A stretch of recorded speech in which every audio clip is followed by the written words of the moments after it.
आइए हजरात, एक खतीब को समाअत करना है, बड़ी मोहब्बतों के साथ कहें या रसूल अल्लाह, और बुलंद आवाज से कहें या रसूल अल्लाह। हजरत मौलाना इस्माइल रजा कादरी साहब को आवाज देता हूं, तशरीफ लाएं और 15 मिनट के अंदर एक ऐसा मैसेज दे करके जाएं कौम को कि उस पर अमल करके हम अपनी जिंदगी को बेहतर बना सकें। इस्तकबाल करें, नारे तकबीर, नारे रिसालत, जश्न ईद मिलादुन नबी।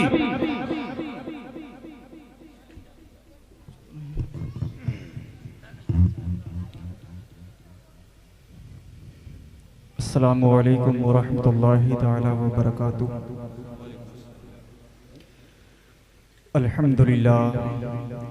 अल्हम्दुलिल्लाहिल्लज़ी यब्दअल अफ़लाक वल अर्दीन वस्सलातु वस्सलामु अला मन काना नबिय्यन आदमु बैनल माइ वत्तीन व अला आलिहि व अस्हाबिहि अजमईन, अम्मा बाद। फ़अऊज़ु बिल्लाहि मिनश शैतानिर रजीम, बिस्मिल्लाहिर्रहमानिर्रहीम। या अय्युहल्लज़ीना आमनू ला तक़ूलू राइना वक़ूलू उन्ज़ुरना, सदक़ल्लाहुल अलियुल अज़ीम। आइए हज़रात, सबसे पहले हम और आप मिलकर सारी कायनात के मरकज़ अक़ीदत अनीसे बेकसां चारा साज़े दर्दमंदा, हम गरीबों के गम गुसार, हम फ़कीरों की सरवत, शहरे यारे इरम ताजदार हरम, नौ बहार शफ़ाअत, शब असरा के दूल्हा, नौशे बज़्म जन्नत, दानाए सुबुल मौलाए कुल ख़त्म रसूल, खुसरवे खूबा सयाह लामका वजह कुल फ़का, दुर्रिल्लाहिल मकनून सिर्रिल्लाहिल मखज़ून, आलिम मा काना वमा यकून, आबो गिले अम्बिया जानो दिल असफिया, वजह तखलीक़े कायनात फ़ख्रे मौजूदात, हुज़ूर अहमद मुज्तबा मुहम्मद मुस्तफ़ा अरवाहुना फ़िदा सल्लल्लाहु तआला अलैहि वसल्लम की बारगाह मुक़द्दसा में दुरूद व सलाम का हदिया निछावर करें। पढ़े बावाज़े बुलंद, अल्लाहुम्मा सल्लि अला सय्यिदिना मौलाना मुहम्मदिन व अला आलि मुहम्मद व बारिक व सल्लिम, सल्लु अलैहि सलातु व सलामुन अलैका या रसूलल्लाह सल्लल्लाहु तआला अलैहि वसल्लम। आला हज़रत इमाम अहमद रज़ा खान फरमाते हैं कि दूरो नज़दीक के सुनने वाले वो कान, दूरो नज़दीक के सुनने वाले वो कान, काने लाले करामत पे लाखों सलाम। और जिस तरफ उठ गई दम में दम आ गया, जिस तरफ उठ गई दम में दम आ गया, उस निगाहे इनायत पे लाखों सलाम, उस निगाहे इनायत पे लाखों सलाम। ब्रादरान मिल्लत इस्लामिया, आज मेरी गुफ्तगू का उन्वान जो है वो निगाहे मुस्तफ़ा सल्लल्लाहु तआला अलैहि वसल्लम के कमालात। आप देखें कि अल्हम्दुलिल्लाह हमारा और आपका ये ईमान और अकीदा है कि जैसे हुजूर दिन के उजालों में देखते हैं, इसी तरह हुजूर रात के अंधेरी में भी देखते हैं। जैसे हुजूर जिस्म के जाहिर को देखते हैं, उसी तरह हुजूर दिल में छुपे हुए नियतों को भी देखते हैं। जैसे हुजूर जमीन के ऊपर की चीजों को देखते हैं, इसी तरह हुजूर जमीन के नीचे की चीजों को भी देखते हैं। और जिस तरह हुजूर जमीन के नीचे की चीजों को देखते हैं, इसी तरह हुजूर आसमान के ऊपर की भी चीजों को देखते हैं। और क्यों ना हो, इसलिए कि अल्लाह रब्बुल इज़्ज़त ने अपने महबूब सल्लल्लाहु तआला अलैहि वसल्लम को ऐसी अजीम निगाहें अता फरमाई थी कि मेरे आका खुद इरशाद फरमाते हैं, इन्नी अरा माला तरौन, बेशक जो मैं देखता हूँ वो तुम नहीं देख सकते। आप देखें कि सहाबाए किराम हो या ताबईन हो या उशाके रसूल हो, सबकी अगर आप तमन्ना देखें तो एक ही तमन्ना नजर आती है, और वो तमन्ना किसी और के नजरो करम में आने की नहीं, बल्कि हुजूर के नजरे करम में आने की है।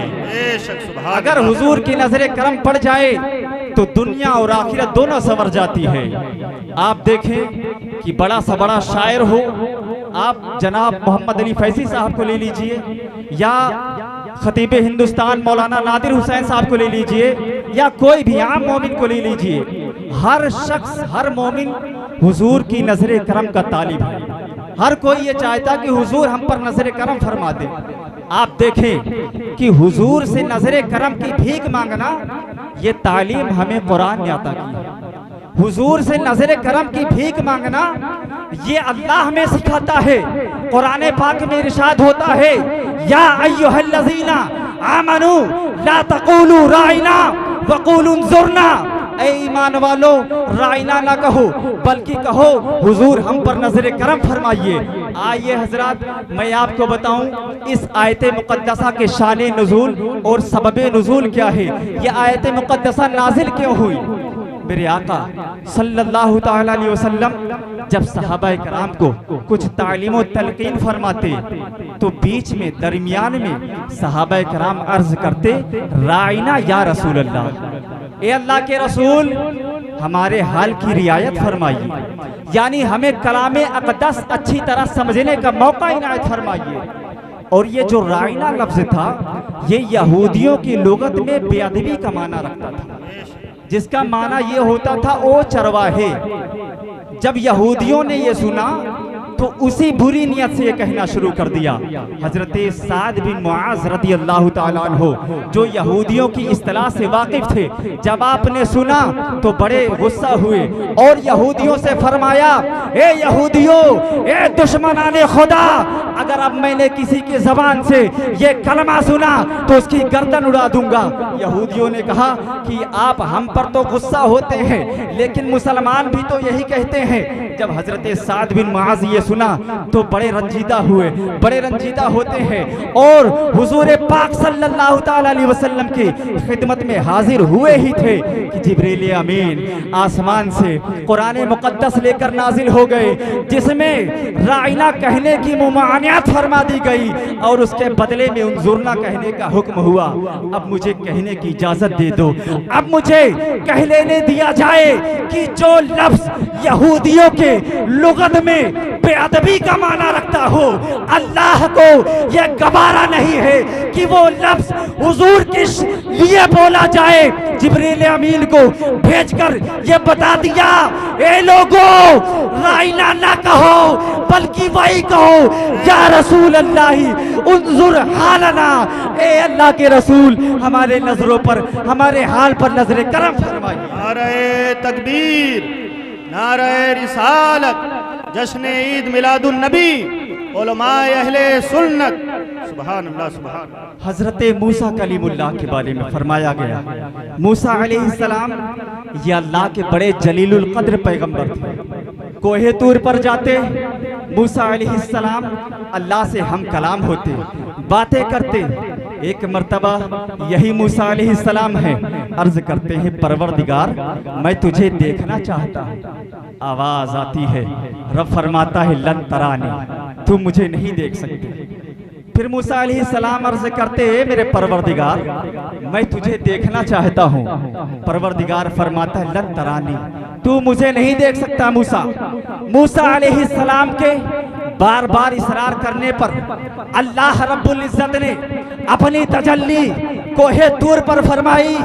जब मूसा अलैहिस्सलाम ने तजल्ली इलाही को अपने माथे की निगाहों से देखा तो मुहद्दिसीन बयान फरमाते हैं कि मूसा अलैहिस्सलाम की निगाहों का ये आलम था कि 30 मील की दूरी पर अगर कोई चींटी चलती होती तो मूसा उसे देख लिया करते थे। 30 मील की दूरी पर अगर कोई चींटी चलती होती तो मूसा उसे देख लिया करते थे। तो जब तजल्ली के देखने वाले मूसा की निगाहों का ये आलम है तो जिस मुस्तफा ने ज़ाते बारी ताला को बारहा देखा हो उस मुस्तफा जाने रहमत की निगाहों का आलम क्या है। सुभान अल्लाह सुभान अल्लाह, या रसूल अल्लाह। आला हजरत फरमाते हैं, किसको देखा ये मूसा से पूछे कोई, किसको देखा ये मूसा से पूछे कोई। आंख वाले की हिम्मत पे लाखों सलाम, आंख वाले की हिम्मत पे लाखों सलाम। मेरे आका सल्लल्लाहु ताला अलैहि वसल्लम मक्का शरीफ से हिजरत फरमाकर मदीना मुनव्वरा तशरीफ ले गए। जंगे बद्र का मार्का पेश आया, बहुत सारे कुफार मारे गए, बहुत सारे गिरफ्तार हुए और बहुत सारे फरार इख्तियार किए। मक्के में दो दोस्त रहते थे, एक का नाम उमैर था, दूसरे का नाम सफवान। उमैर और सफवान ये दोनों आपस में चलते चलते बातें कर रहे थे। उमैर का बेटा मदीने में हिरासत में था और सफवान के कुछ रिश्तेदार मारे गए थे। उमैर सफवान से कहता, उमैर सफवान से कहता है, सफवान अगर मुझ पर कर्ज ना होता और मेरे बीवी बच्चों की किफालत की जिम्मेदारी ना होती, उनकी फिक्र का एहसास ना होता, तो मैं अभी मदीने जाता और माज़अल्लाह शमे नबूवत को गुल कर देता, यानी हुजूर को शहीद कर देता, माज़अल्लाह। सफवान ने जब ये सुना तो कहा कि उमैर अगर ऐसी बात है तो तुम्हारे कर्ज की जिम्मेदारी मैं लेता हूँ, तुम्हारे बीवी बच्चों की किफालत की जिम्मेदारी मैं लेता हूँ, जब तक मैं जिंदा हूँ उन्हें कोई कमी नहीं होने दूंगा। जब उमैर ने ये सुना तो कहा कि अगर तुम ये सब करने पर राजी हो तो मैं बदला लेने पर राजी हूँ। उमैर घर आया, घर आने के बाद अपनी तलवार को जहरे में भिगोता है। जहरे में भिगोने के बाद तेज रफ्तार घोड़े पर सवार होकर मदीने का रुख करता है। हजरत उमर फारूक आजम रदी अल्लाह ताला अन्हु है, सहाबा कराम के झुरमुट में बैठे हुए हैं, मस्जिद नबवी के बाहर सहाबा कराम के सामने बैठे हुए हैं, बद्र के हवाले से गुफ्तगू फरमा रहे थे। अचानक मक्के के जानिब से गर्दो गुबार उड़ता हुआ दिखाई दिया। उमर फारूक आजम फरमाते हैं, लगता है मक्के की जानिब से कोई आ रहा है। जब गर्द गुबार हटा, चेहरा जाहिर हुआ तो वो उमैर का चेहरा था। फारूक आजम फरमाते हैं, ये तो उमैर है, इस वक्त आने का वजह क्या है, इस वक्त आने की वजह क्या है। उमैर घोड़े से उतरता है और मस्जिद नबवी के अंदर दाखिल होने लगता है। उमर फारूक आजम नशिस्त छोड़कर उमैर की तरफ बढ़ते हैं। उमैर अंदर दाखिल होने लगा, आवाज आती है, मेरे आका फरमाते हैं, फारूक उमैर को आने दो, उमैर तुम अंदर आओ। जब उमैर बारगाहे रिसालत में पहुंचता है, उसके बाद मेरे आका फरमाते हैं, ऐ उमैर किस लिए आए हो। उमैर कहता है कि मैं अपने बेटे को लेने आया हूँ। मेरे आका फरमाते हैं, गले में तलवार लटकाकर बेटे को लेने आए हो। तो उसने कहा कि ये तलवार बद्र में आपका क्या बिगाड़ ली थी जो अब बिगाड़ दूंगा। मेरे आका फरमाते हैं, उमैर सच सच बताओ किस लिए आए हो। उमैर कहता है कि इसके अलावा आने का कोई मकसद नहीं है। मेरे आका जलाल में आते हैं। मेरे आका फरमाते हैं, उमैर तुम सच बताते हो या मैं बताऊं। उमैर पसीना पसीना हो गया, उमैर कांपने लगा, उमैर लरस पड़ा। मेरे आका फरमाते हैं, उमैर क्या तुम्हारे और सफवान के दरमियान जो हतीमे काबा के पास जो बात हुई थी वो बताऊं क्या बात हुई थी। उमैर बोल पड़ा। उमैर कहने लगा, जो मदीने में बैठकर मक्के पर नजर रखता हो वो नबी के अलावा और कोई नहीं हो सकता। जिसकी नजर मक्के पर हो वो नबी के अलावा और कोई नहीं सकता। ए मेरे आका, मुझे कलमा पढ़ाकर अपने गुलामों में शामिल फरमा लीजिए। उमैर ने कलमा पढ़ा और गुलामाने मुस्तफ़ा में शामिल हो जाता। अब बस लास्ट पॉइंट आपको बताकर मैं अपनी गुफ्तगू का इख्तिताम करूंगा। बिरादरान मिल्लत इस्लामिया, मौजू चल रहा है निगाहे मुस्तफ़ा। अब एक पॉइंट आपको बता दूं, उसके बाद मैं अपनी जगह लेता हूं। हजरत उम्मुल मोमिनीन सैयदा आयशा सिद्दीक़ा रज़ियल्लाहु ताला अन्हा से मरवी है। मेरे आका सल्लल्लाहु ताला अलैहि वसल्लम एक मर्तबा नमाज इस्तिस्का पढ़ा रहे थे। उलमा से माजरत के साथ, नमाज इस्तिस्का कहते हैं कि जब बारिश ना होती हो उसके दुआ के लिए जो नमाज पढ़ी जाती है उसको नमाज इस्तिस्का कहते हैं। मेरे आका नमाज के दौरान अपने हाथ को आसमान के जानिब बुलंद करते हैं, उसके बाद फिर नीचे खींच लेते हैं। जब नमाज हो गई, सहाबा कराम में से किसी ने पूछा, हुजूर आज नमाज में हमने एक नई चीज देखी, आपने हाथ को ऊपर बुलंद फरमाया और फिर नीचे खींच लिया। अब आप मुझे बताएं कि हालत नमाज में नजर कहाँ होनी चाहिए? जाए सजदे पे होनी चाहिए, सजदे की जगह पे होनी चाहिए। लेकिन वारे सहाबा, किसी ने सहाबा कराम से पूछा था, कि बताओ हुजूर जोहर और असर के फ़र्ज नमाजों में क़िरात फरमाते थे? यानी साहबा किराम फरमाते हाँ हुजूर जोहर और असर के फ़र्ज नमाजों में क़िरात फरमाते थे। तो लोगों ने पूछा कि आपको कैसे पता, आप तो पीछे खड़े होते थे। तो साहबा किराम फरमाते हैं कि जब हुजूर की दाढ़ी शरीफ हिलती थी तो हमें मालूम हो जाता था हुजूर क़िरात फरमा रहे हैं। अब मुझे आप बताओ कि वारे सहाबा आपकी अज़मतों पर कुर्बान, एक तरफ तो नमाज होती थी, दूसरी तरफ रुखे मुस्तफ़ा की दीद हुआ करती थी। पूछा गया हुजूर आज नमाज में आपने एक नई चीज हमने देखी। मेरे आका फरमाते हाँ जन्नत में खजूरों का एक खोशा लटक रहा था, मैंने उसे तोड़ने के लिए हाथ बढ़ाया था। मैं अगर वो तोड़ लेता तो तुम कयामत तक खाते कभी खत्म ना होता, लेकिन मैंने कहा नहीं कयामत को ही सही। अब आप मुझे बताएं हुजूर खड़े कहाँ है? मदीना शरीफ में। जन्नत कहाँ है? सिदरतुल मुंतहा के आगे जन्नत। 500 साल तक तेज रफ्तार घोड़ा दौड़े तो पहले आसमान तक पहुंचे, फिर 500 साल तक तेज रफ्तार घोड़ा तो दूसरे आसमान तक पहुंचे, इसी तरह तीसरे चौथे पांचवें छठे सातवें आसमान, उसके बाद सिदरतुल मुंतहा। सिदरतुल मुंतहा के आगे जन्नत, और जन्नत में जो खजूरों के दरख्त हैं उनकी लंबाई 70,000 साल की ऊंचाई के बराबर है। मैं और आप अगर अपना हाथ उठाएं तो 5 फुट कद है तो 3 फुट हाथ ऊपर जाएगा, 8 फुट तक। किसी का कद 6 फुट है तो 9 फुट तक हाथ जाएगा।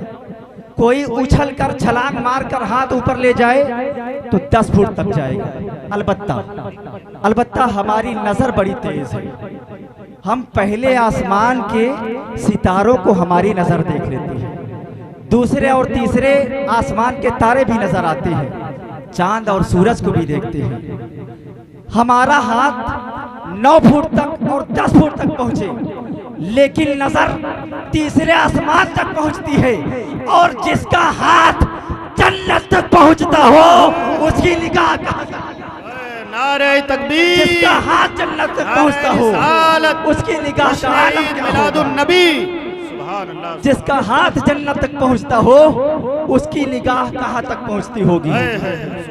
मेरे आका फरमाते हैं इन्नी अरा माला तरोन वस्माऊ माला तस्माउन। बेशक जो मैं देखता हूँ वो तुम नहीं देखते, जो मैं सुनता हूँ वो तुम नहीं सुन सकते। अपनी हवास को नबी के हवास पर कयास करना या नबी के हवास को अपनी हवास पर कयास करना सिवाय जहालत के और कुछ नहीं है। अगर कोई ये कहे कि नबी हमारी तरह बशर है तो सिवाय जहालत के कुछ नहीं है।